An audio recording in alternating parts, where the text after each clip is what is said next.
في ملعب ويمبلي والجمهور لم ينزل. ادي ركله جزاء واضحه وصريحه، ركله جزاء واضحه وصريحه، ركله جزاء للنمور.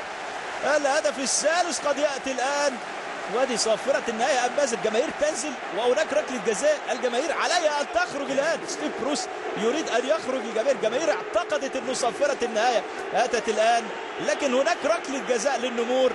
الجماهير تريد ان تحتفل مع النمور، والصافره اعتقدوا انها صافره النهايه لكنها صافره ركله جزاء لهال سيتي.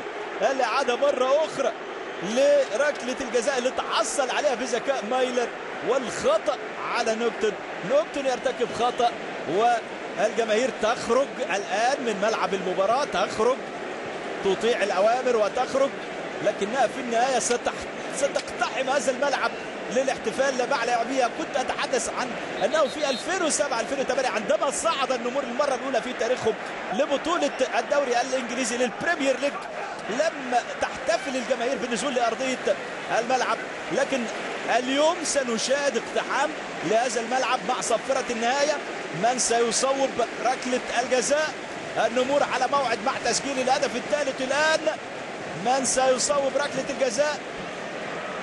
ستيف بروس لا يقدر ان ينظر الى ركله الجزاء.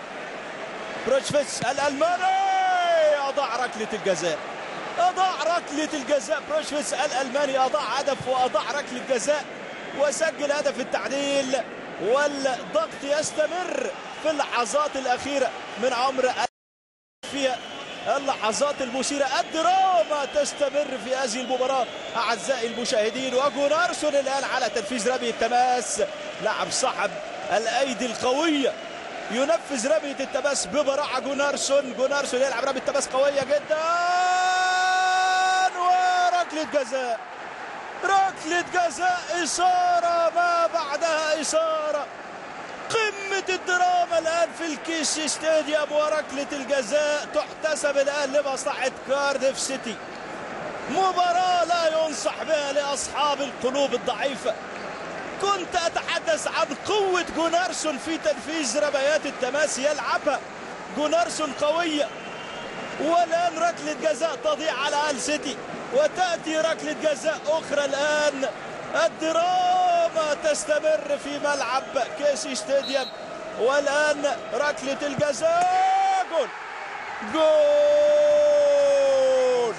هدف التعديل يأتي الآن من ماينر، يتعادل ماينر، والغضب واضح على وجه ستيف بروس. كانت الجماهير تريد أن تحتفل بالنزول لأرضية ملعب كيسي ستاديوم. الآن عليها أن تنتظر 10 دقائق كاملة وهي تستمع للمذياع، تستمع